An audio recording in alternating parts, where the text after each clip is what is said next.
Hi children, welcome to Narayana Live Classes. Today I am going to explain you social assignment 13 of class 9. Topic is atmosphere. Let us see a few questions from the subtopic, that is cyclonic rainfall across the globe.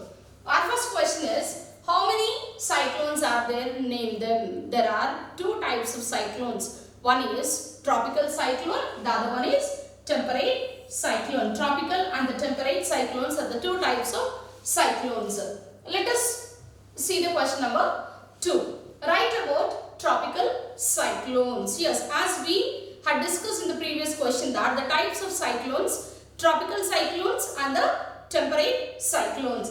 Let us see. The tropical cyclones, they are warm core vortex, a circulation of the tropical origin within a small diameter, approximately circular in shape, minimum surface pressure which it is going to be sustained, the maximum winds at least 33 minutes or per second. Right. They are developed on the warm sea surface and move towards the land, where they have developed here warm sea surface and move towards the land. The winds which are lifted up during this, the winds which are lifted up by the movement of the cyclones, and they are going to lift it up. The uplifted air gives a heavy rainfall. Because of this, the circular shape and the maximum and the minimum surface pressure, where which it is sustained maximum to that extent, and which it is going to uplift the air pressure, and which it gives the high and a heavy rainfall. This is all about question number 2. Let us go with the third one. How does rainfall across the globe? How does rainfall occurs across the globe?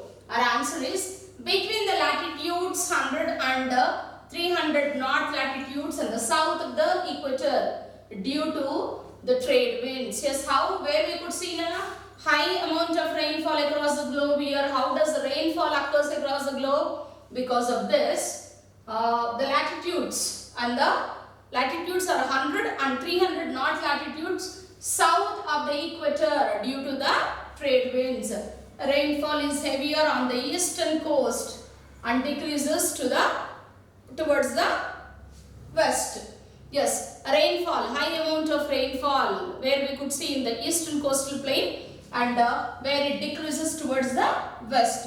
Then our second point is between the latitudes of 400 and 500 north and south of the equator. North and south of the equator, due to the westerlies. Westerlies are nothing but the winds which are blowing from the west to east direction. The rainfall is heavy on the coast and decreases towards the east. Right.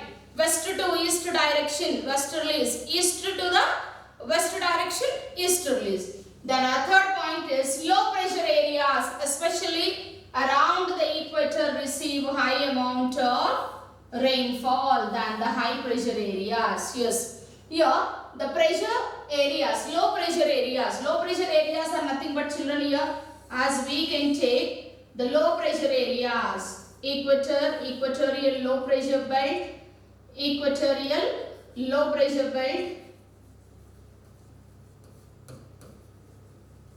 equatorial low pressure. Here the point is low pressure areas, especially around the equator. Yes, these low pressure areas around the equator, they are going to receive high rainfall than the high pressure areas. Why? Because of this high temperature here. The winds, they are going to blow in this direction, always from the subtropical high pressure belt to the low pressure areas. And this is also, we call it as a ITCZ, intertropical convergence zone. ITCZ. It is called as ITCZ, intertropical convergence zone. So you need to understand one thing, children, here. Winds always They give rise to the from high pressure to the low pressure areas only. Then the last point is the rainfall is higher over the oceans than the continents. Yes, rainfall is higher over the oceans other than the continent. Than on the continent where we could see the high amount of rainfall near the oceans or over the oceanic areas. This is all about today's assignment, children. Thank you all.